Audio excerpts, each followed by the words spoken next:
Takes all you got just to stay on the beat. You see, it's a living we all gotta eat. But you're here alone, there's no one to compete.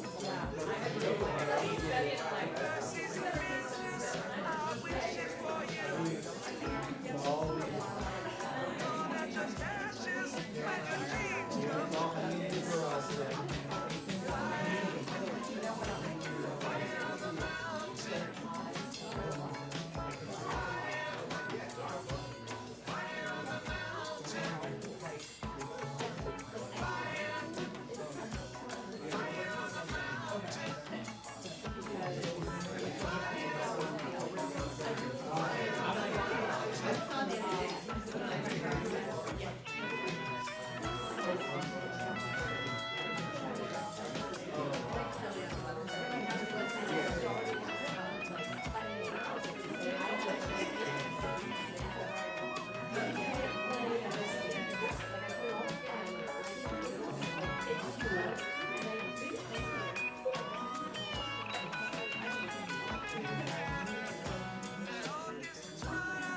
What you holding out for?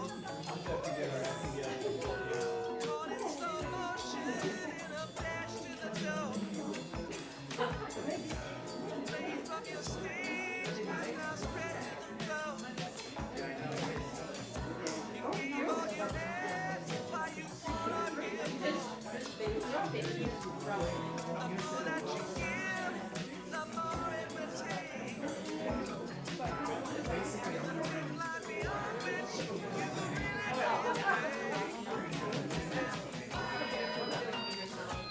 Fire on the mountain. Fire on the mountain.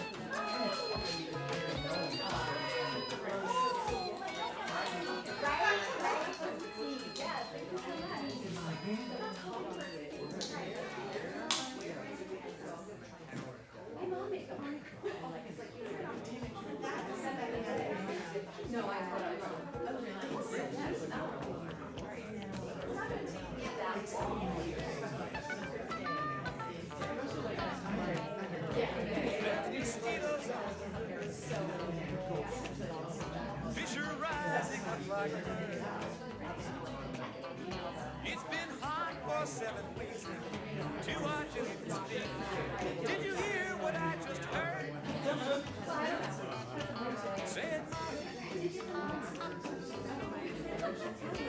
or it must have been low. Well, there seems to be a need. I can feel it in my feelings. Listen, here it comes again.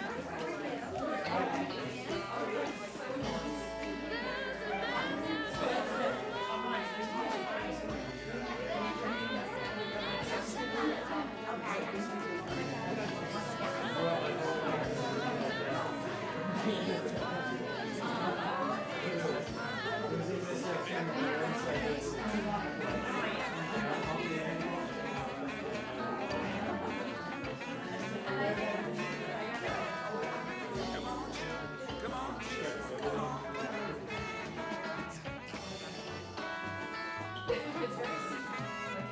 Sun went down in honey. Moon came up in wild. Stars were spinning dizzy, but the band kept us so busy we forgot about the time.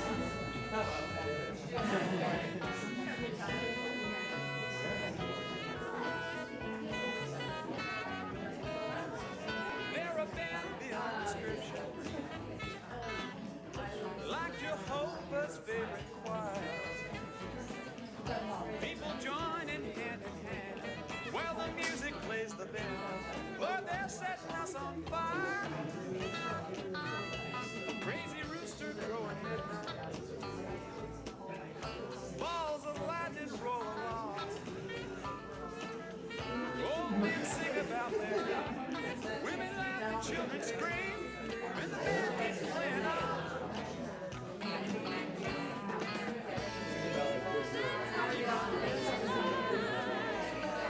Woo!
was wondering because Kelly went to Upper and it's been here for someone who went to Upper.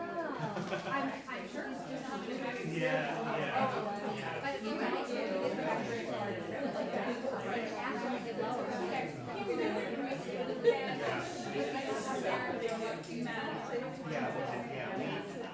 For us it was kind of a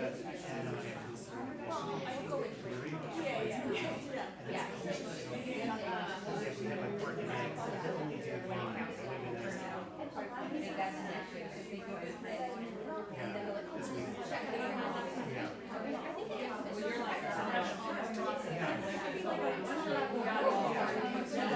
Well, it's a thing nowadays. I think it was from years ago.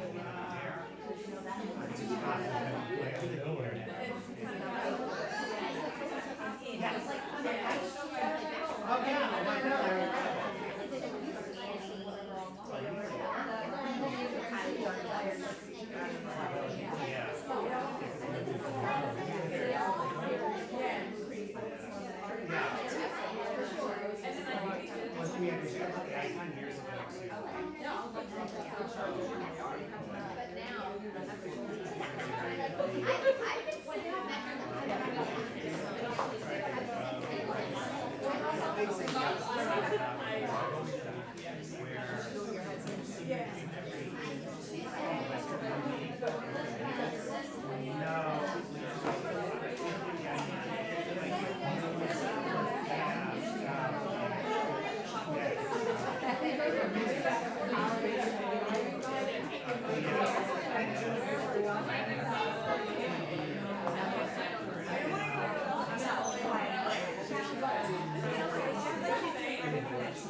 Hello,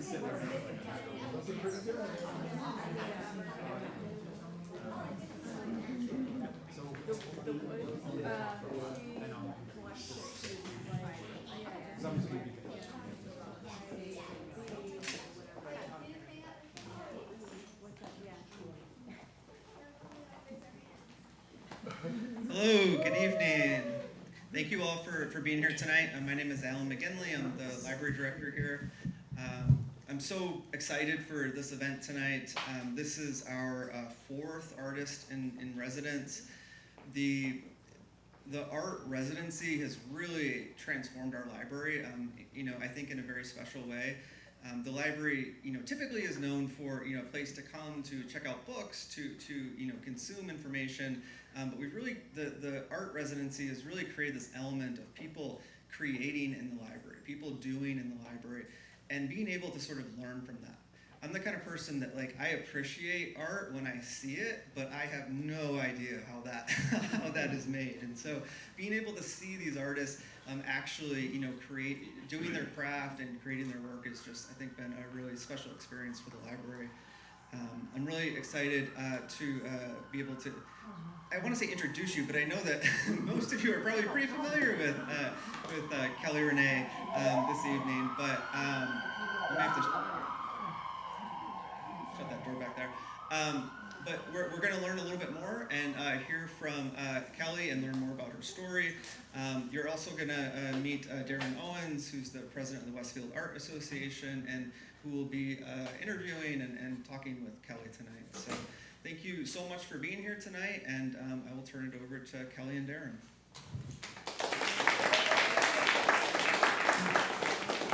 Thanks, Alan. So yeah, as Alan said, I'm Darren Owens. I'm the president of the Westfield Art Association. I just wanted to give you a little background on the Artist in Residence program first, and the Westfield Art Association, because that's how this happens. Like Alan said, Kelly is our fourth Artist in Residence, and the popularity both in the library and among artists has grown as we've continued to have more artists in residency. So we're hoping, Alan and I haven't talked about it yet for next year, but we're hoping that we'll continue this program. It's approved on an annual basis. So the Westfield Art Association has been around since 1922. It's the oldest art association in the state of New Jersey. I've been the president for almost 3 years, and basically the way you get that is you just volunteer to do a lot of things, and then they say, "What do you want to be president?" Okay. But I retired from my job in 2022, and so I have a lot of time, and that's what matters when you're a volunteer. But Alan and I met it's almost, I think, 2.5 years ago now. And we started talking about how could the Art Association, with a whole group of artists, work with the library and try to get art into the community. And so Artist in Residence programs, if you've never heard of that before, they happen all over the world. A lot of times artists will apply to go live in a place and create their art in a place, and they're given a stipend to help them afford living there as well as to produce their art. So Alan is the one, we have to give him all the credit, who really wanted to have this Artist in Residence program at the library. So like Kelly, all the artists who are residents here, they don't live here, but they are here twice a week producing their art, which is fantastic. So we had two artists this year. The residency is a 4-month-long program, and so they do twice a week. They come in and create their art at the library. Our earlier this year artist was Sam Mooney. She's sitting right there. So. And the real great thing, like as Alan said, a lot of times people see art and they're like, oh, it's fancy art, or we don't know how it's created, and this gives people an opportunity to talk to local artists who produce things, and you can find out how they do it. Because, Kelly will tell you, she sits right as you walk in the door and is doing her art, and people come over and talk to her. And Sam did the same thing. Sam sat at that table in the front, and people would come over, and she'd be working on her art, and they would come talk to her. And the one thing that was great, we've had 4 artists now, and they all have extremely different styles. So the art they produce, how they produce it, is very, very different. So the people who continue to see this and continue to go to these events will see a bunch of different kind of art. like this kind of macrame fiber art is like totally different than Sam was doing paint and abstract paintings, you know, very different style. A previous artist in residence was doing pop art on like metal and mirrors and very vibrant colors. And it's just totally different, so it's a great opportunity. The other thing in the Artist in Residence program is the artists have to do this Meet the Artist program, which is, you know, a way not only for you that are here, but it's also being simulcast right now, and then it'll be put on YouTube. And which sounds like, oh, who's going to watch this on YouTube? Actually, a lot of people end up watching it, and I was surprised. I sent out the link when Sam and I did the interview, and many people said, oh, I watched it on YouTube. I'm like, what? You found it? And it's a great way for anyone who can't make it or someone who's interested to learn more about the style. And I'm excited to do this interview because I don't know how Kelly does all this amazing stuff. So I'm going to learn a lot tonight, too. So that's basically about the Artist in Residence program and the Westfield Art Association. If you're interested more in our stuff, you can go on our website. We have cards. I put some cards in the back, but I'm not promoting us. This is Kelly's night. So from now on, Kelly, you're ready? You're all excited? Yeah. Is this on? Yeah. I am part of the Westfield Art Association, so I'm cool to promote them, just saying. Yes. Yeah. Actually, the program, you have to be a member. That's our little way of staying in the loop. You know? No, but we try to help out too. Like, you know, Kelly and I hung the art that's out there, and you know, for an artist who hasn't done shows, like we're constantly hanging shows, and you know, you may not know how all the poles hook on and how everything hangs up, and you know, so that's our job, is to help artists. You know, one of the things of our mission is to make sure artists have a place to show their work and to learn more about how to do things and to meet other artists. That's kind of our goal. So anyway, but let's get into the interview. What is the hanging system called again? The system out there, it's called the Walker system. Yeah, it's the Walker But system. he taught me like how to hang my art on. He's like, oh yeah, they have this at the MoMA and the Met, and I was like, they do, but they hide it at the MoMA and the Met. I just thought that was the coolest thing. The Westfield Library has the same hanging art equipment as the MoMA and the Met. Yeah. Bravo, Alan. Yeah, and actually in here, you see these, like, it looks like molding, like design molding. Actually, the poles can hang on that, and you can hang art off of that too. So that's, and if you're ever in a museum, like if you're in the city or anywhere in the country, and you see these like little tiny poles behind it, it's not electric to the lights. That's what they're hanging them on. And the Walker system is used because basically once you hang a piece on that, even if somebody bumps into it, it's not going to fall off the wall. And you know, you don't want art to fall off the wall. Now these we hung tonight with command strips. So if they fall off tonight, we'll edit it out later, but don't laugh. We weren't sure how we were going to work that. But Yeah. So anyway, just for everybody here and everybody on YouTube, just tell us a little bit about yourself, like how you got here. So I'm Kelly Renee. I have been a fashion designer for about 20 years, and I focused on sweaters, knitwear, t-shirts, and I think that evolution, the texture of sweaters, the fiber themselves, it's part of the knowledge that I bring with me to macrame. And because I worked in the fashion industry, I've also traveled the world, mainly before I had my daughter, but it's actually the traveling I did after my daughter and the emotion that caused for me that led me to seek a creative outlook that wasn't paying my bills, just a different thing. I grew up outside of Philadelphia. My parents, Barb and Chet, are here. I have a brother who was my best friend, and he's one of my best friends. I have several best friends, but most of them are here, thank you. And he inspired the collection that's in the hallway. The trip that I took with him inspired the collection that was in the hallway. I am married for 16 years. I just celebrated my 16-year wedding anniversary with my husband, Jeremy. We have a beautiful... My husband is a textile designer, so the fiber runs deep in our household. And our daughter, Tallulah, is here tonight.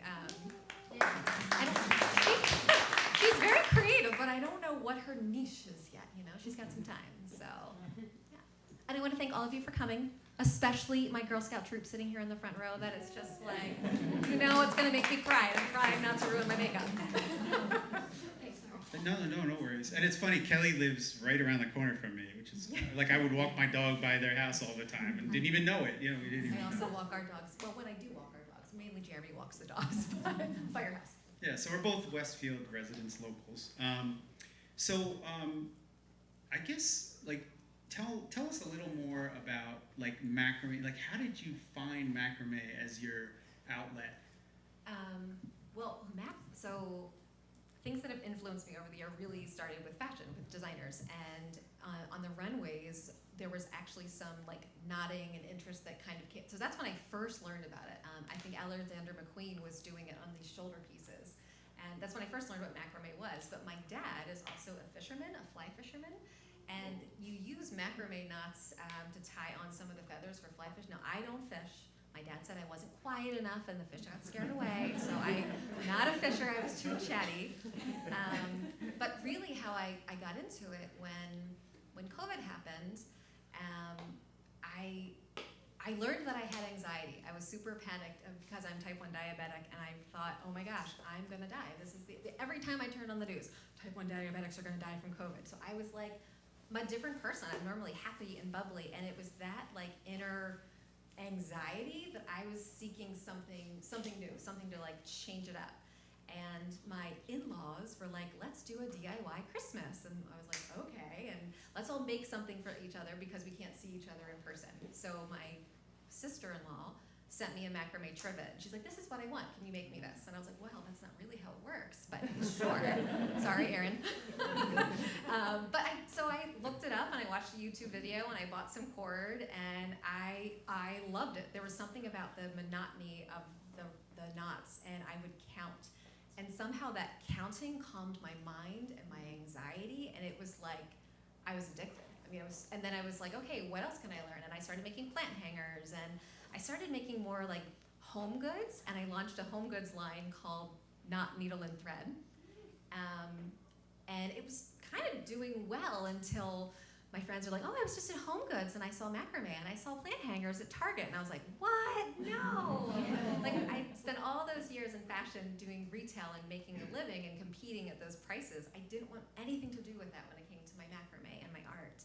So Cherry from Casa Designs, a really good friend of mine, said, you need to meet this woman. She has this great little shop. She's an interior designer. She's promoting artists and selling art, and when she designed a space, she looks for art for the space. You have to meet her. So my very dear friend, who's not with us tonight, she introduced the two of us, and Cherry put my work in her store, and Cherry said, well, you're an artist. I said, oh, no, I'm a designer. She's like, no, girl, you're an artist. And you know how when you go to fill out your resume and it's so hard to write something about yourself, but other people can see things in you that you don't actually see? And when she said that, I was like, well, darn, like, yeah. And it was like, in that moment was definitely a turning point. And I hadn't done this was just like 4 years ago. I hadn't done many wall hangings and things like that. And that was just like, that light went off in my head. Yep, I'm a macrame artist, let's go. No, that's awesome. And that's how I'm here. Now, do you think that, like, have you always been like a kinesthetic, like you like to touch and, like, I know Sam, when we interviewed, she's always been, I keep pointing to Sam, but she's here.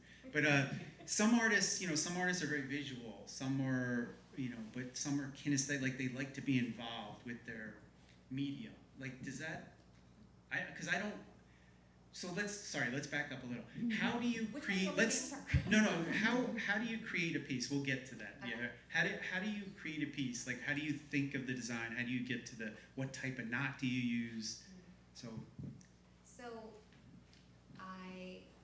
I'm definitely left and right brained. I'm definitely very structured, and I'm a huge planner. And the one thing I love about my macrame art is I let all that go. So I don't know that I have a structure, because I was just talking with Megan in the hallway, and sometimes it's about the piece of wood I find walking with my dogs. And my neighbors ask me if I'm collecting firewood, and I said, no, I'm actually making art. Sometimes it's about the piece of wood. Sometimes, like that trip I went on with my brother was a really spiritual, amazing trip. And I went a year ago, and it's still pouring out of me into what I want to do. And through my career in designing sweaters, I always thought that the knowledge of sweaters, the knowledge of textiles, the machines, the travel, the different ways countries produce sweaters, that knowledge was like fueling my creativity. So then I was trying to find books on macrame and watching tons of YouTube videos. And that kind of like was empowering me to like, you know, define myself as a macrame artist because I finally had some knowledge about it. And a lot of it is trial and error. Like I have in my mind one thing I want to do, and I probably spend, maybe not as much anymore, but there was a time there that I spent half my time ripping out my knots more than I did knotting. So let's back up because I just want to get the whole process. Like, Yeah. do you start with a piece of wood, or do you start with an idea, or do you start with a picture, or? Sometimes I start with a piece of wood, and those pieces I call follow the wood, because literally the knots curve, and I'm attracted to those bendy pieces of wood, usually driftwood. And driftwood, what I love about it is even if it's narrow, it can be really strong, because it was like, not really petrified, but it's kind of what happens. But other times I'm attracted to an abstract shape. I personally love abstract art. My whole home is black and white wood, so I think that's definitely resonates with what I'm doing. I also love minimalist in some way. So I wanted my macrame to feel less boho, I guess when people think about it. Not that I don't love boho. What's boho? Boho, bohemian chic. Free people, hip. Sorry, I'm old. Free people, hip. I'm a lot older than I look. Yeah. I mean, and it is boho because it's fiber art, but I also wanted it to feel, oh, sorry. I'm not projecting. The YouTubers can't. Sorry, YouTubers. I wanted it to feel, even though it's fiber art and boho-esque, it still had a modern feel to it. It still had a minimal feel to it, a clean feel to it. So how do you pick, like, for example, is the green fiber, like pieces of yarn, or what would you call it? Like, So, what do you call the actual, like, it's called cord. strands? Cord. Macrame Okay. cord. Okay, thanks. And So the green is green cord, green cord, and the black is black cord. correct. Now on this one, That's all natural raw cotton cord, and then I painted on top of it. okay, so let's stick with this one. I'm just trying, I really want to know how you do this. Like, do you come up with this abstract design before you start, or does it come to you as you're going? Sometimes I just, for example, that top piece where the black changes back to the natural is because I ran out of black cord. So, time to change the color. That's Other great. times I literally might be looking at a piece, like a piece of art from another abstract artist, and I like how this shape meets this shape. And the thing about macrame, though, sorry, No. I caught it. The thing about macrame is, you know, you knot from, you cut the cord 8 times longer, approximately 8 times longer than your finished piece. So I do kind of get an idea of what size my piece is going to be based on the wood, and then you cut it 8 times longer, which is why I'm so grateful for your custodians cleaning up not only the fibers I leave in the library, but that they keep the floors so clean so that it's not all over my fibers. But so it's dragging on the ground. It's 8 times longer, and as you knot, it gets shorter and shorter and heavier and heavier. So the knots actually go in a diagonal direction as well. So when I changed colors, that's part of it. I either ran out of the color, or I decided I'm tired of switching in this direction. I want to switch to this direction. So that's part of it too. There's a lot of math involved, a lot of math. And math is not my strong suit, but when I'm passionate about something, you can do your homework. So do you start at the top and go down, or the bottom and go up, or The top down. top down? Okay. Yeah. And so if you're going from the natural to the green to the black, are you doing row by row, or are you doing the natural itself and then attaching to the green? I can either go, you have to go from the top down. Yeah. And I can either go like straight across row by row, or I can go across at a diagonal. Okay. And it also depends on the knot. So the square knot, which is the basic macrame knot, what I do is I alternate it, and that's why it cascades at an angle. Oh, I don't use a ton of knots. You see a lot more macrame knots when pieces, they hang and they have a lot of fringe, and they use a lot more different techniques, but I like to create more structure with it, more abstractness with it. okay. So is there like a number of macrame knots, or is it unlimited? Like, how many knots are there that you could use in a piece of artwork? I mean, there's 5 like main knots, but it's also the combination of knots. So that, like, the square knot is actually represented in absolutely every single piece up here, but it's how I translate the square knot or move the square knot or I use half a square knot. And then there's like, even the lark's head is the knot that you use to cast onto the wood. And that knot you can turn on its side. So there's just variations of very similar knots actually. And I think my sweater background helps me see that. The textures of the sweaters I now see in the textures of knots. Wow. And then do you decide, how do you decide how much fringe to leave? Or is that like a design thing at the end, or? Well, you'll notice the pieces in the gallery wall, the fringe is a lot longer because I love that dramatic effect. I love fringe. Fringe on my hair, fringe on my shoes, like I love fringe. So the fringe is a lot longer in the hallway. These pieces probably are because when I finish knotting, the cord is all different lengths depending on which color moved where and how much it got knotted up as I'm going. So my shortest piece was probably the length of this fringe, so I cut them all to match. Okay. So, and a lot of what you're looking at here is my earlier pieces, and like this one on the end, like I do these little mock-ups, and I can count like if I do a little row of 3, I can count that, so then I can figure out how to repeat it on a bigger scale, which is with the pieces that you see in the hallway. Now, do you, as you're doing this, do you write a pattern for what you're doing, or do you just like remember in your head? Like, say these, like you're doing a specific knot to make a hole in it. That's my official. That's my. Yeah, I don't know what I'm talking about.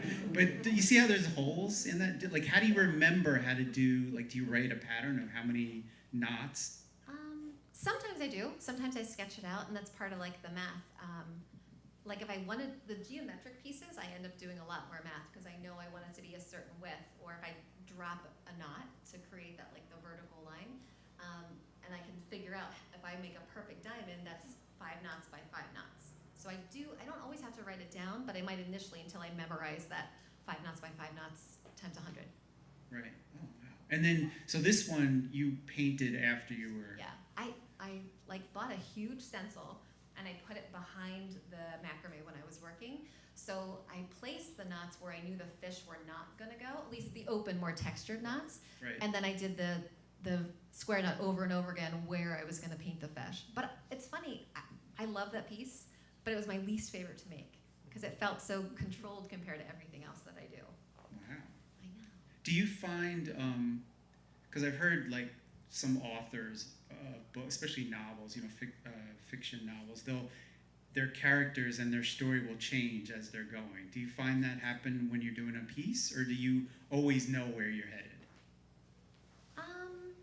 I think once I start, I finish my vision, I finish the direction. And that might inspire the next thing that I do, and I might change my vision from there, but I usually finish what I start. Okay. And then do you want to talk about, so Kelly has, all the artists in residence have access to hang their artwork in this hallway, which is like the gallery, the hallway gallery. But it looks great. I mean, it's beautiful out there. Her work is fantastic. But do you want to tell everybody how, you just mentioned it a little bit in the introduction, but do you want to talk about your inspiration for those pieces and how you did it? Yes, I do. So I was fortunate enough last year to take almost a 10-day vacation with my brother. I'm in my mid-40s, my brother's in my mid-40s, so I'm sure all you parents can attest to there how rare it is that just my brother and I would go out backpacking and camping for 10 days without our family. So that alone was like a unique thing. And ironically, we had done it 10 years before, just the two of us, so now we're gonna do it in 10 years again. But my brother was kind enough to gift me with a plane ticket and kind of treat me to this trip, which was super nice. And it's something that my husband and we had done for him years before. So it was just kind of cool. My brother and I went full circle. And we flew out to Vegas and we were on this national park tour. So we went to Zion National Park and Bryce Canyon, and we decided to go to Lower Antelope Canyon. And it's in Page, Arizona. A lot of people visit it when they go to the Grand Canyon. And I should say that I'm an avid outdoorsy person. I lead the Trailblazer Girl Scout troop here with my co-leaders because I want that passion for the outdoors I'm learning is really coming through me into my art. But I've always loved the outdoors. So this trip was something that I was looking forward to, camping, backpacking, putting on my hiking boots, waking up at the crack of dawn. Which I actually don't like, but it was worth doing for the adventure. So we get to Lower Antelope Canyon in Page, Arizona, and it's called a slot canyon. And we learned that a slot canyon was formed by a burst of water hitting the earth. So imagine if you take a bottle of water and pour it into sand, and the sand automatically disperses. Well, that's how these slot canyons get formed. And so you climb these rickety stairs down to the slot canyon, and it's somewhat narrow. I mean, I definitely had to turn my shoulders at certain points, but I would say the average person can probably get through. And the beautiful thing about it is it's on Navajo Nation, and the Navajo people still live on the land, and they still live in, some of them, in their mud huts by choice, because it is warm in the winter and it is cool in the summer, and they don't need AC. And they are so proud of where they live and their land, and that this beautiful slot canyon is where they reside, and they give these tours with such pride. And they also sweep the canyons for tarantulas and snakes before you go. So there was a connection to the people that led the tour, the Navajo people who live there. And so I was spiritually connected to the people giving the tour and sharing all this knowledge. But then the sight and the colors and the massive size was like so beautiful. It was so overwhelming. And I kept saying, God is an artist. Oh my goodness, God is an artist. Everywhere I looked, it was just stunning. And you know, it's getting more and more popular because you can take a photo with a Polaroid and it looks like a professional. Like, it's just stunning from every angle. So you're in this canyon, and it's curvilinear everywhere, and it looks like water. And you can see like the movement of water, but it's in all these terracotta and clay colors. And you get this little bit of sunlight coming through the crack at the top because you're, you know, hundreds of feet, not hundreds of feet, but you're very far down into the earth. So the sun, as it comes through, creates these abstract lights, like these geometric shapes coming through. And it was so moving. And I remember my brother saying, "What are you gonna do from this? Like, are you gonna make art from this?" And in my mind, I'm like, what am I gonna make, mountains? Like, you know, I don't know. Like, I was thinking so literal when he was saying it. And so then I really challenged myself to think about what that would look like if I was gonna translate this trip, this amazing experience with my brother, into art. What would it look like? And I have pages of mountain sketches, pages of them, which have no meaning to anything that's hanging in that hallway. And then somehow, I had started a piece, and then I saw the night before the submission for the artist in residency was due, I was like, I'm just gonna apply. I'm gonna apply, and then I'm gonna figure out what the collection's gonna be, because I know I'm gonna get it. Thank you. And then from there, that first piece, like, it just, I don't know, like, it just came together in my mind. The abstract, the spirituality of it, the colors just started coming together. Yeah, that's amazing. It's really impressive that led you to that. I find it amazing that I went a year ago, and there's no more macrame art in my home. There's unfinished macrame art in my home, but it's all hanging in here right now. And so all the unfinished pieces are still, like, I don't want to say versions, but they're still being inspired by that same experience. And I keep thinking, gosh, where are my family and I going to go next? What am I going to create? Like, you know, can I start expensing my vacations through my art? Ooh. But I'm expensing to myself, so that's not very helpful. So you were talking about applying to the artist in residence. So what was it about when you read that this was open that attracted you to do this? I think because literally in that moment, I was sparking the idea for this collection, and I thought, I don't want to just put it on my social media and my website. I really want people to see it and share that experience. So I think it was like the timing of it all. It felt very organic, like meant to be. Great. So Kelly's the artist in residence from August, so she started in August, and it goes through November. And so she's here twice a week, you know, meeting people, creating art. She's also going to do 2 workshops. Part of the requirement for the artist in residence is to do 2 workshops, one for teens or adults, and then one for children. So do you want to, you can drink, okay. But that's, every artist does that and has to lead a session. Those sessions are free to the public. They just have to sign up. Part of this whole thing is the library is helping the public get access to art, but it's free. So they sign up for free, and Kelly's going to teach those. But do you want to talk about what your ideas are for those 2 workshops? Yeah. So for the kids, I came up with a macrame bookmark, and then depending on the age of the kid, you can kind of decide how long it's going to be, how short it's going to be. And I think some of the kids that come are going to pick it up in like 30 seconds, like, you know, So that's kind of why I separated out the kids and the teen, because I also, with my Trailblazer Shoots, the first like group of kids that I ever taught to macrame, and they picked it right up. So the adult class will be the basic 5 knots, all in a mini hanging, and it's more, I mean, it is about the end result, but it's more about like learning those 5 knots, because if I can teach that, then they can try to explore what I do, playing around with them and mixing them up. Yeah, that's great. Yeah, it's great to. Yeah, have you ever seen kids like my kids did this when they were young? There's the lanyards with the plastic, and they do these crazy knots. It's like, how did you do that? It's like, winding. It's kids pick stuff up so fast. So I made those bracelets, those friendship bracelets, when I was a kid, and it is a macrame knot. Oh, that's awesome. I didn't know it was at the time, but I definitely use it. So, do you want to tell anybody or tell the people here about like what experiences you've had while you were here? Like people coming in to either ask or to, for you to demonstrate? Definitely. It was quite a shock to me one Saturday morning when my friend was like, "You're in the paper." I'm like, "I am? I had no idea." So thank you, library, for doing that. I was really flattered, but people started pouring in, and they're like, "I saw you in the paper." And a friend of mine even said, "What are you, in a biker gang in that leather jacket?" And I will tell you, I do love leather, but macrame cord does not stick to leather when I'm working. It just it falls in the leather and it falls right off. So there is a method to the fashion madness.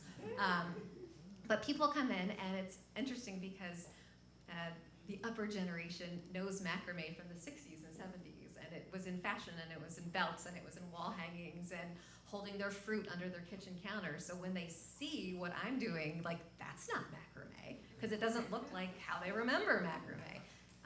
And honestly, that's part of why I make the macrame that I do.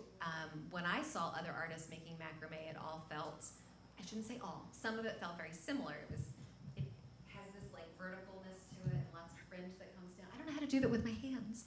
So it was vertical, and there was lots of fringe, and why it's beautiful, like I wanted in my home, I was like, well, I want to do something different. I don't want to look like a traditional macrame artist or macrame creator or crafter. So when people come in, they're very surprised at what I call my macrame art. And then the other thing that comes through is I've asked people if they want to learn to knot, and a few people have come and stood there and added to my piece. And yesterday I had these 2 high school kids come and chat with me, and it was like the sweetest thing. And they both contributed several knots to the art. And the young lady who said, "Oh, I crochet." I said, "Well, you're an artist." And the young man said, "Oh, I don't do art." And I said, "Well, what do you do?" He said, "Oh, I build engines." And he went on to talk about this engine building, like so beautifully, so eloquently. And I'm like, clearly art is in a car engine for you. Like that was his passion. It was really cool. And then a lot of people were asking about the workshops, of course. And do I talk about the Union County thing? You can. Yeah. So one of the women that came in was here for Tai Chi. Did you know the library has Tai Chi at night? I know. And banjo. There's several nights I'm working here, and there's a banjo like performing, and it's like this lovely background music for my monotony art. So this woman comes in, and she's in a walker, and she's got her hair fabulously wrapped up, and she's like, "I saw you in the paper. My friend said you have to come here and see this macrame artist." And I said hello, and I walked him back to the gallery, and then I walked him into the classroom, and then I went back to knotting. And she comes out, and she said, "So my friend and I both work at the Union County Art Center in the Union County Library, and your pieces are amazing." And I said, "Oh, like, do you do an artist of residency?" And she said, "No, I want you to do a solo show. Like, wait till you see this gallery. It's like 1,000 square feet." And I was like, "Oh," and she's like, "You have a year to put it together." And I was like, "Wow, okay, like a year." I'm like, "How big is this space?" And she's like, "You gotta see it, it's big." I was like, "Oh my gosh." So I don't know yet, I haven't seen it, but I will let you all know. So the reason I'm sharing is I'm so grateful for all the people that come and talk to me and share their stories, and you just never know who's gonna walk through the door and what they might have to collaborate basically with you. And like life is so funny when things like I'm just like, okay, I have my idea, I'm gonna apply for the residency, and here I am. So, and this is my retirement plan. I don't want to sit around and do nothing when I retire. I want to sit around and macrame. So. I highly recommend retirement. Is there anything else in your creative process you want to talk about? Like, do you listen to music?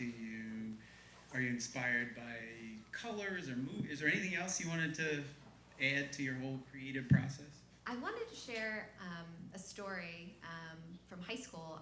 I did watercolor all the time, pottery, anything creative I could get my hands on. And I wasn't the best at it, and I wasn't the worst at it.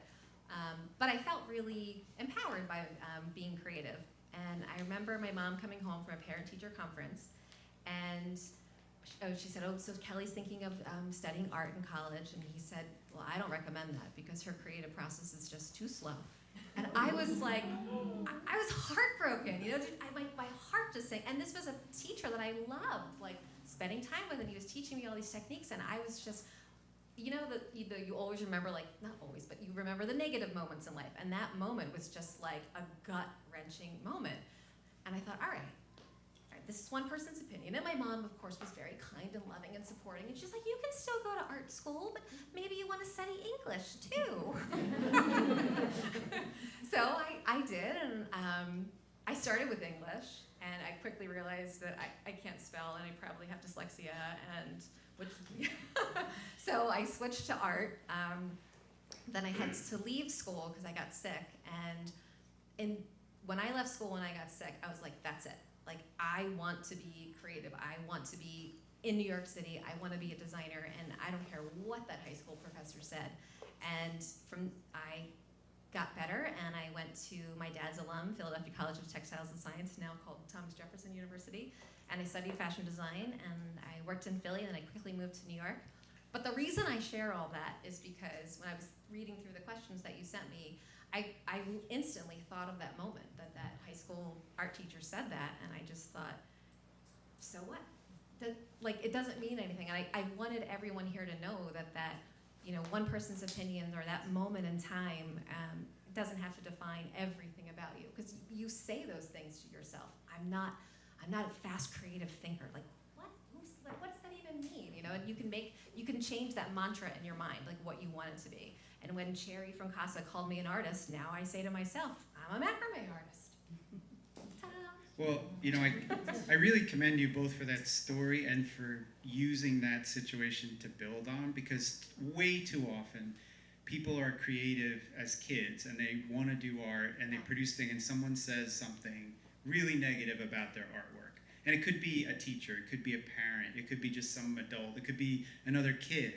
And it cuts that kid's creativity off, and that's horrible. Yeah. I think that changes us all for the worst. And so I give you a lot of credit for using that as, like, you know, a place to push yourself even further, because a lot of people would have just shut down and said, I'm no good, I can't do this. Well, it's interesting that I chose the fashion industry to go into, because I love fashion, don't get me wrong, but it can be a cutthroat industry, and I think a lot of design roles can, and you're standing there presenting something that you put your heart and soul into, and the client can be like, it looks like somebody threw up on that. And you're just like, okay, throw it away and move on to the next one, you know? So I think I then immersed myself in an industry that made me get a thick skin, like toughen up. And I think there's a lot of roles like that, but it really is a choice to keep going. Yeah, well, clearly your creativity is coming out. Yes. And in a great way. This is all beautiful stuff. Are you doing the bowl thing or no? Like, I was gonna ask people if anyone had questions, but I didn't want to jump in. Go ahead. If you have a question, I'd love to answer. If you don't have one and you need an idea, there's a little bowl in the back that you can pick a question out of. People always ask me what macrame is, and the very, very simple answer is, it's the art of knots. That's it. I could have given the whole presentation just saying that, right? Yeah, you could have, but no, this was more interesting. So, do you pick the little questions or do I? Either way, we haven't talked about it. Young lady in the black tank top, 'cause I don't want to say your name on YouTube.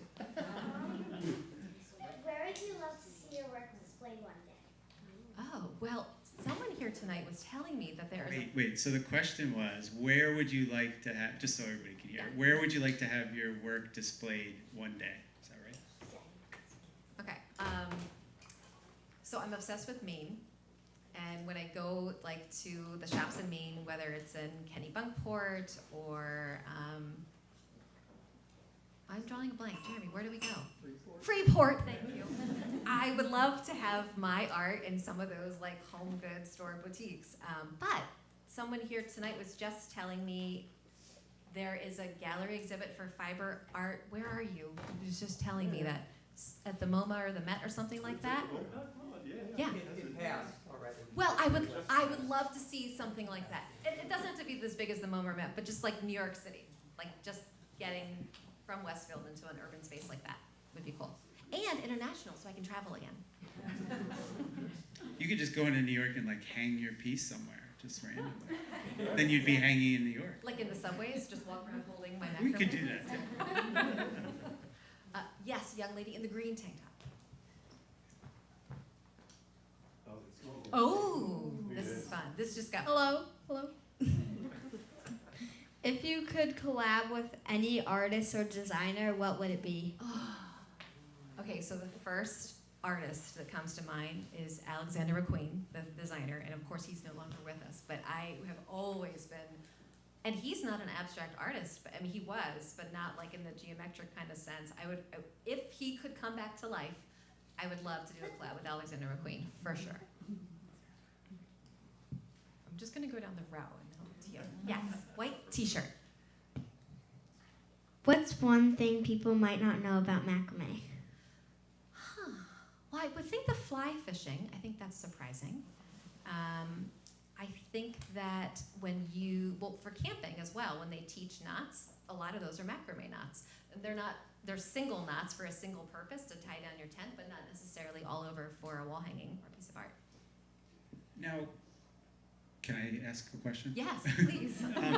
You know how in nautical, like in boating, there's a lot of knots? Are they similar, or do you know?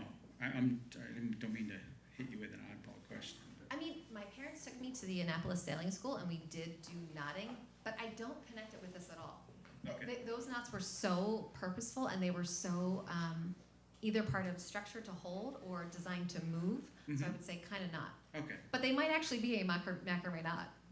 Yeah, knot's a knot. Yeah. Oh, she's waiting for the mic. As a crocheter, what advice would you give to someone who wants to try macrame? Well, I think that as a non-crocheter, I think that the connection I had with sweaters was I could see it. So if you can see kind of the texture that you want, if you take that other medium and learn the basic kind of knot, you could probably figure out how to move that knot in the way that you want to go with your vision, whether it's a pumpkin or I don't know what you're making now, but I'm making a pumpkin right now. yeah, I definitely think you could, especially if you have that hand to memory like ability, and you obviously like doing repetition because it's definitely repetitious. Yes. Yeah. I'm so excited for your workshops that you're gonna do. I'm definitely gonna show up for one of those. Oh, are there still openings? There's a couple left for the adult and teen one. Okay, cool. So just for everybody on the YouTube call. So the workshops are October 16th is the one for teens and adults, and you just have to sign up on the library website. And then the kids one is November 22nd.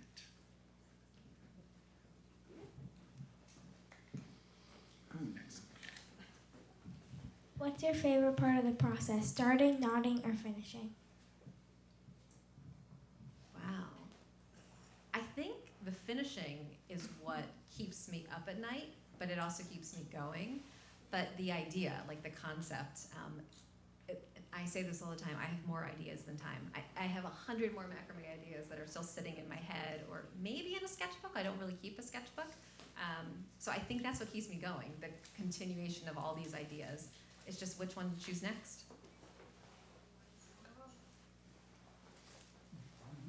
How do you find time to do all this? Oh, that was one of your questions. So No, I'm just because you work too, I do. and I have a work family. at a fabulous place called Urban Society, and I am wearing their new quiltwear release called the Sunset Shift. And they made this for me to wear tonight, which is like the sweetest thing in the whole world. The Megans are here. I can say your names because you have a YouTube channel too. Society Studio. Very immature. So I'm learning a lot about YouTube channels. This is interesting. So, wait, what was the question? Oh yes, the time. So So because I'm a planner, and I've always been a planner, and I'm better when I'm busy, I feel like the more I have on my plate, the more I can produce. But I am finding that I used to not be a morning person. I was only a night person, and I could stay up till 2 or 3 and do that night after night after night. And in my mid-40s, that has changed a little bit. So I find myself waking up early because my ideas are freshest in the morning.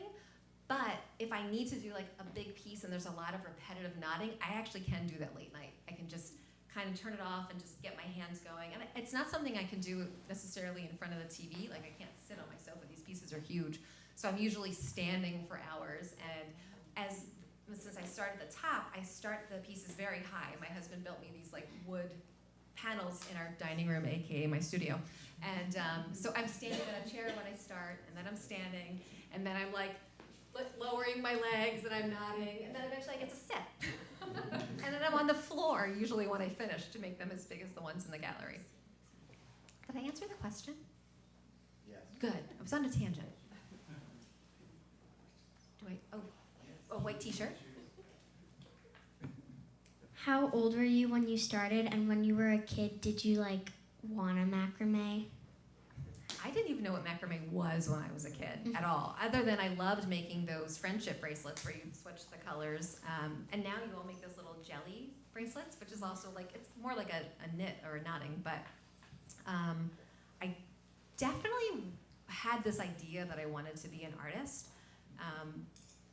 But when I went to college and you get your first college bill, I lost my little focus for wanting to be an artist, and it was more like I have to pay off my college loans, and then I want to travel, and I want to buy all these clothes that I'm designing and seeing in New York City. So, I kind of lost the focus. And so much about life is timing. Like I never forgot that I wanted to be an artist. I never forgot that I liked drawing as a kid and things like that. But it was like the timing of it. When does it evolve? And that panic attack with COVID somehow brought it out. And what age did you start macrameing? Well, then I'm going to have to tell you how old I am. I just started like in 2020. So I'm 46. So I was probably like 41 at the time. Got it. You can start art anytime, and you could always start something new whenever you want. How do you know when a piece is done? Sometimes when the cord runs out and then literally there's nothing left for me to knot. Sometimes it's because I literally hit the floor, and anyone who's been to my home, I only have like 8-foot ceiling, so I can't make a piece bigger than 8 feet, although I'd like to. But it's also sometimes I had the idea of where I was starting. Either it's from the curved wood, or I want to make a certain geometric shape. So if I know before I start, then I know when I'm done, because I finished the vision.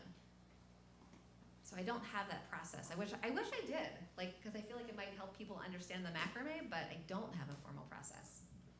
So you, and then there's someone in the back that would like the mic. I'm just going to pass it down the row. Yes, green tank top girl. If you could do any other job, like you didn't have to pay for it, or no matter how much money you got for it, what would it be? Your mom. Wait, someone's been waiting in the back. And then I can continue.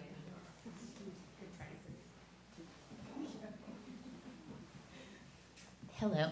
All of the pieces look so perfect and symmetrical. They do? I think so, and they look like they're kind of perfectly done. But I wonder, do you look back and see kind of flaws or imperfections? I know when I've made something, sometimes as good as it looks and how much everyone else likes it, I only see the little part of it that could have been better, or maybe, and I wonder if you see that. 100%. Like I could point to several pieces in this room, and it would be, that piece I missed a knot. But I'm hoping no one else saw that. But yes, but 100%. And I can spend hours on a piece. When I say hours, I mean like a month. There's a piece in my kitchen that I do love.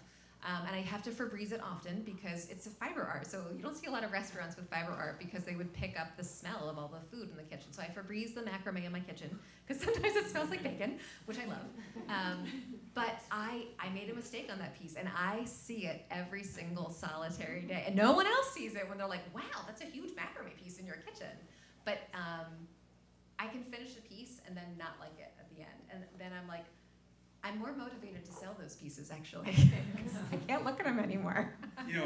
That's a great question. Like, we have probably close to 90 active artists in the Art Association, and I've asked everyone I meet that exact question. Like, do you look back at your old stuff and say, I don't like this, I made a mistake? And every single person I've asked says yes. So I think it's good to know for those people who are not artists, like, you look at your old stuff. Sometimes you look at stuff you did 2 or 3 years ago and you're like, oh, that is so bad, compared to where you are now.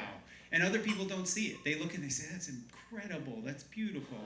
But I think you're just critical of your own work, sometimes too much, right? True. I wanted to bring a piece tonight. It was actually the very first wall hanging that I made, and I had no vision and I had no idea.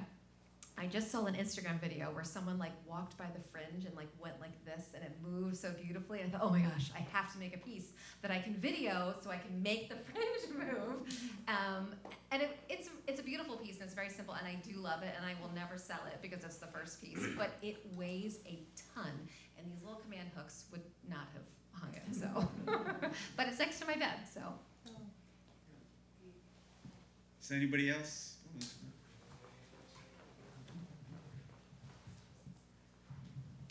My question's not nearly as brilliant as these young ladies up front, a little bit more tactical. And I know there's not a universal answer, but how long does a piece take? So it's a good question. The pieces that have the open work or missing stitches or drop stitches, those actually move a lot faster because I'm not knotting continuously the whole piece.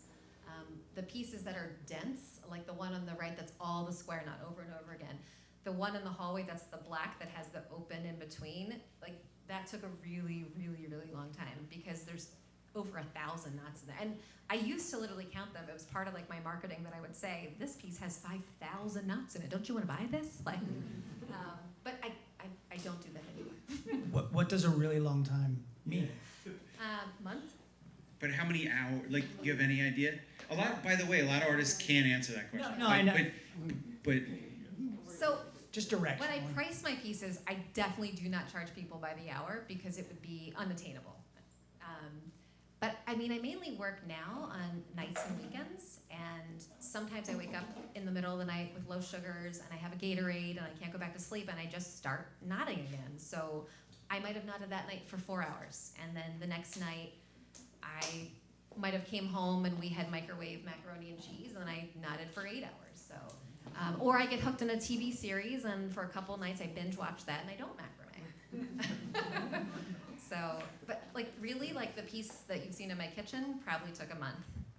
The black piece in the hallway that I did mainly in nights probably took a month. Which is why there's not 100 pieces in here. is there any other questions? Anybody have any other questions? Oh, yes, my husband. I'm going to ask one question about the wood, because I know that there is a lot of thought put into these wood pieces that we collect and bring to our house and prepare. So I just thought you should talk about it a little bit.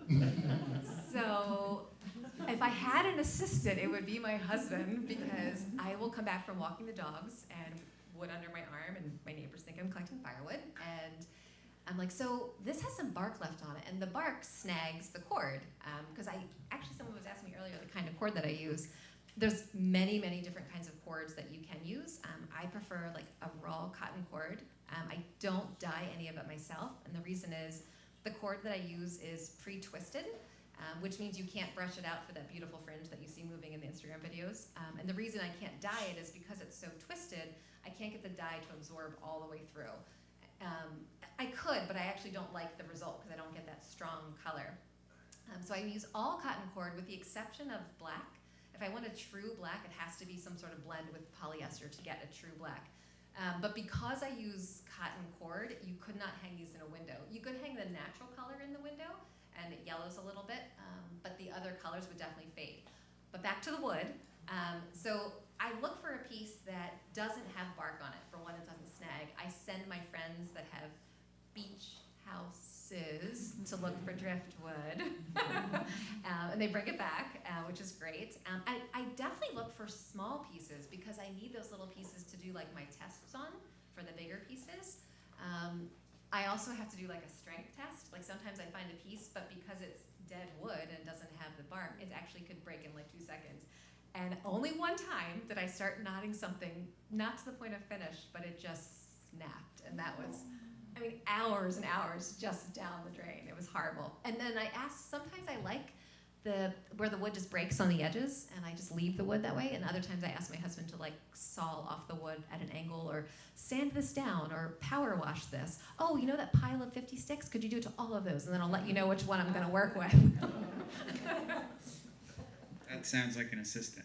Well, it was a plug for how helpful he is. That's how that question got started. Well-paid assistant to go through it. So when we go on these backpacking and camping adventures as a family, like there's usually a couple pieces of wood in the trunk. We don't have room for this. Yes, we do. Yeah, we do. So, is there any like parting words of wisdom or anything you want to say? Add more. Well, I wanted to thank you all for coming. I really wanted to share that story about my high school teacher because, I mean, when you're kids, you know, you do Play-Doh, you do watercolor, so you're being creative naturally, and that watercolor could lead to Monet, and your Play-Doh could lead to becoming a sculpture. And maybe it's not your full-time job, but that doesn't mean it's not something you couldn't do that you're passionate about in your spare time as your hobby. Whether you're a mom, whether you're a dad, whatever it is, like don't lose that part of yourself, that creative part. You know, I say to my daughter all the time, there's young at heart and there's immature.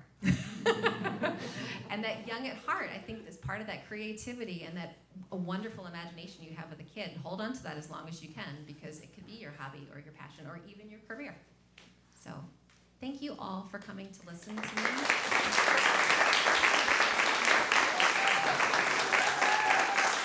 I could keep talking for hours, but I will stop myself. But you're welcome to, we're here after hours, which is so much fun. Night at the museum, night at the library. So stay and finish the food, look at the artwork, go drop your kids off at home and come meet me at Athens Tavern so we can celebrate this fun night. Woo-hoo. My mom's babysitting, she won't be there. And really, thank you. Thank you, Alan and Darren, so much for your support and for choosing me. And I can't